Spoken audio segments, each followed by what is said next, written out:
জুলাই তোমার প্রিয় মাসের নাম, আজ বৃষ্টি হচ্ছে অবিরাম, এক মুহূর্তে সবই হারালাম, শূন্য আমার প্রেমের মিউজিয়াম।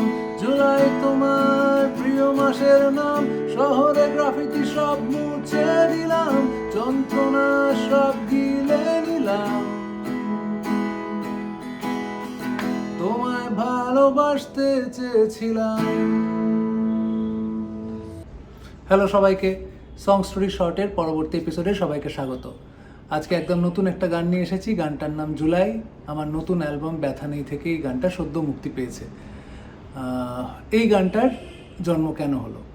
আসলে আমি অনেক কমপ্লেন মানুষের থেকে পেয়েছি যে আমি এত কিছু নিয়ে গান লিখি, কিন্তু বৃষ্টির উল্লেখ বা বর্ষার উল্লেখ খুব বেশি গানে আমার পাওয়া যায় না।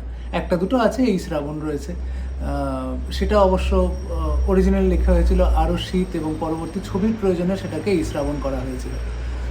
কিন্তু তাছাড়া আমি নিজে থেকে খুব একটা বৃষ্টির গান হয়তো লিখিনি। এইবার এইটা যখন লিখতে বসেছিলাম, এটা খুব ন্যাচারালি এসেছিল। আর this is one of my another of my heartbreak songs বলা যেতে পারে, যে আমি প্রেমের গান লিখেই থাকি এবং প্রেম ভাঙার প্রচুর গান লিখে থাকি। এটাও সেই সঙ্গে বৃষ্টির সঙ্গে ইমেজারি মিশিয়ে একটা কনস্ট্রাক্টেড গান। কনস্ট্রাক্টেড তার কারণ হচ্ছে যে কিছু এটার একটা টার্নিং পয়েন্ট ছিল, নিশ্চয়ই কোনো একটা টিপিং পয়েন্ট ছিল যখন এই গানটা আমি লিখতে শুরু করি, এবং বাকিটা পুরোটাই কল্পনা। এই তা আমার গানে কেন খুব একটা বৃষ্টির কথা আসে না, তার কারণ আমার এই কলকাতা শহরে জন্ম এবং এখানেই বড় হওয়া। এখানে কলেজ যাওয়া, স্কুল যাওয়া, এবং সেই সময় বৃষ্টির সময় কি অসুবিধে যে হয় আর কি মানুষের, সেটাই মূলত আসে। এবং কোনো সময় আমার খুব রোম্যান্টিক কোনো গান বেরোয়নি, কিন্তু সেটা যে রোম্যান্টিক ব্যাপারটা যে নেই আমাদের বর্ষার মধ্যে, তা তো আমি উপেক্ষা করতে পারি না।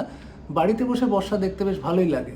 যেই মুহূর্তে একটা মানুষকে কাজে বেরোতে হচ্ছে, জ্যামে পড়তে হচ্ছে, জুতো জামা ভিজে যাচ্ছে এবং জলের মধ্যে দিয়ে যেতে হচ্ছে, তার হয়তো ওই রোম্যান্টিক ব্যাপারটা নাও থাকতে পারে, কারণ তাকে পরিশ্রমটা করতে হচ্ছে। কিন্তু যেই মুহূর্তে কেউ বাড়ি থেকে বর্ষা দেখছে, এবং এই প্রচণ্ড গরমের সময় আমাদের বাংলায় যে গরমটা পড়ে আর কি, সেই গ্রীষ্মের পর যখন বর্ষা আসে, ভিজিয়ে দেয় গোটা পৃথিবী, তখন আমার মনে হয় একটা মানুষ শান্তি পায়, এবং তার সঙ্গে কোথায় যেন একটা প্রেম লুকিয়ে রয়েছে। যুগ যুগ ধরে প্রচুর বর্ষার গান মানুষ লিখেছে, এটা ওয়ান অফ দেম। জুলাই গানটা যে পরিস্থিতিতে লেখা, সেটা হচ্ছে যে একটা মানুষ জেনে গেছে যে তার সেই সম্পর্কটি আর থাকবে না, এবং তাকে তার নতুন ভবিষ্যৎ নিয়ে এগিয়ে যেতে হবে, তাকে মেনে নিতে হচ্ছে সব কিছু, তার আর কিছু করার নেই। এবং এই যন্ত্রণার মধ্যে যে সাউন্ডটা আমার কাছে বারবার ফিরে এসেছে, সেটা হচ্ছে 80s রক সাউন্ড, এবং সেটাকেই আমি ঋষভকে বলি, এবং ঋষভ তারপর ওটাকে ডিজাইন করে নিজের মতন করে। এবং আমার মনে হয় খুব ভালো ম্যারেজ বলি আমরা এটাকে, যে the song has well married to the music arrangement. আমার ভাবনা, আমার অভিব্যক্তি, তার সঙ্গে গিটার টোন সব কিছু মিলেমিশে একাকার হয়ে গিয়েছে। তাই জন্যই বোধহয় গানটা এত ভালো ওয়ার্ক করছে, লোকের ভালো লাগছে, দাগ কাটছে। আর বহু কমেন্ট তোমাদের ইউটিউবে পড়ি আমি, এবং সোশ্যাল মিডিয়ায় পড়ি, যেখানে একজন লিখেছিলেন যে গাইছিলেন জুলাইয়ের গান, হঠাৎ হেমন্ত কোত্থেকে এলো।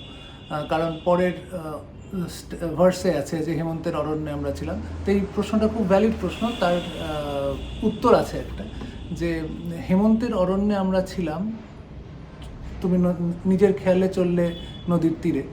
তো এই হেমন্তের অরণ্য ইজ অ্যাকচুয়ালি রেফারেন্স টু শক্তি চট্টোপাধ্যায়ের একটি কবিতার বই আছে, হেমন্তের অরণ্যে আমি পোস্টম্যান।